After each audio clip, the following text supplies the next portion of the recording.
Hello guys, welcome to viral news. देखिए, एल्विश ने चाहत को रजत की बेस्टी बोला है। जी हाँ, इतना ही नहीं, करणवीर का जो ऑब्सेशन है चाहत से वो ख़त्म ही नहीं हो रहा है।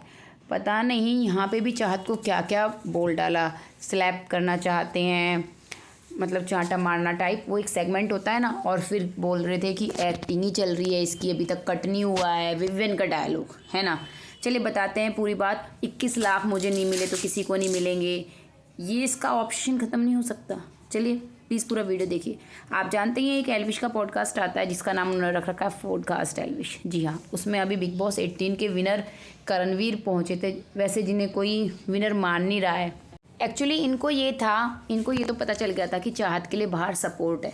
जैसे कि इन्होंने उस दिन बोला था फिनाले के दिन कि चाहत ईशा की जगह यहाँ होनी चाहिए थी, तो इनको ये था कि बाहर चाहत भी इन्हें सपोर्ट करे, ताकि एक होता है ना कि रिदम बने कि हाँ भाई सब सपोर्ट कर रहे हैं ये वो। लेकिन इनके जीतने के बाद भी जब चाहत से पूछा गया था, मीडिया ने पूछा, तो चाहत का तो ये है कि जो है वो बोल देती है कि देखिए गेम वाइज करणवीर जीता है, अच्छी बात है, कॉन्ग्रेचुलेशन। चाहत ने जब क्लैपिंग भी की थी, लेकिन अगर वोट वाइज देखा जाए तो रजत को जीतना चाहिए था। जो चीज़ें बाहर चल रही थी उसने भी वही बोली, इसमें फेक क्या है। अब भाई को ना दिल पे लग गई बात, जैसे कि इनकी गर्लफ्रेंड हो, एक्स हो, या जो भी है, कि हाँ भाई इसने मेरे बारे में ऐसे कैसे बोल दिया। भाई तुम्हारी तो घर में भी इतनी कहाँ बनती थी, आपने चाहत के साथ कौन सा अच्छा बिहेव किया है। वीकेंड के वार पर आपको एक चीज़ क्या पता चली कि बाहर की इन्फॉर्मेशन, वो भी मिस इन्फॉर्मेशन, गलत थी।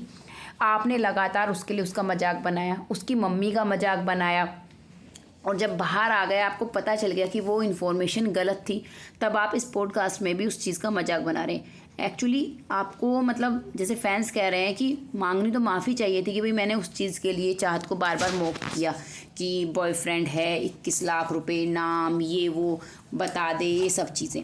तो यहाँ पे पॉडकास्ट में क्या हुआ आपने देखा ही है, जैसे अलग अलग सेगमेंट रखता है वो, फ़नी से कभी कुछ कराना कभी कुछ कराना। तो यहाँ पे ना वो सबका एक कटआउट ले रखा था उसने कि इनको क्या कहना चाहेंगे, इनको स्लैप करके, या फिर जैसे भी अलग अलग दे रहा था, कभी श्रुतिका कभी कुछ। तो मैं चाहत का ही बता देती हूँ। जब वो चाहत का लेता है ना, कहता है ये कौन है, इनके तो सिंदूर भी लगा हुआ है, ओह चाहत है, रजत की बेस्टी। जी हाँ, उन्होंने बोला। अब रजत भाई अब एल्विश भाई को भी बोलेगा क्या कि क्या फालतू में नाम जोड़ रहे हो, ये है वो है, भाई मुझे जीने दे, ये कर वो कर, बोलना अपने दोस्त को भी। चलिए मैं मजाक कर रही हूँ, आ जाता है इंसान, हो जाता है एक ही क्वेश्चन से इरिटेट हो गए होंगे रजत भी, जैसे चाहत भी इरिटेट हो चुकी थी कि मत पूछो भाई अब। तो यहाँ पे वो बोल देता है ये रजत की बेस्टी है। फिर करणवीर कहता है अरे इसको तो 21 लाख मेरे को नहीं मिले तो किसी को नहीं मिलने चाहिए। फिर वो 21 लाख वाली बात आ गई। फिर कहता है फिर ना ऐसे ना वो एक उसके लिए रखा है ना इन्होंने सेगमेंट के लिए, स्लैप मारने के लिए। फिर कहता है इसका जो वो शुरू हुआ ना ड्रामा, कट ही नहीं हुआ।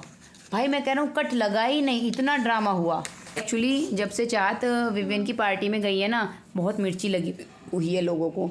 देखिए मैं तो कहना चाहूँगी, जैसे फैंस कह रहे हैं, प्रोफेशनल तरीके से काम कीजिए जैसे एल्विश करता है। भाई देखिए भले ही पहले रजत को सपोर्ट कर रहा था, लेकिन इसको भी बुला लिया अपने पॉडकास्ट में। उसको तो काम करना है ना, लोग कर रहे हैं, सब आगे बढ़ रहे हैं, आप क्यों नहीं आगे बढ़ रहे उस चीज़ से। सब आगे बढ़ चुके हैं कहीं ना कहीं, आप अभी भी वहीं पे टिके हुए हैं। तो गाइस मिलते हैं नेक्स्ट वीडियो में, जो भी चाहत की अपडेट आती है। Thank you.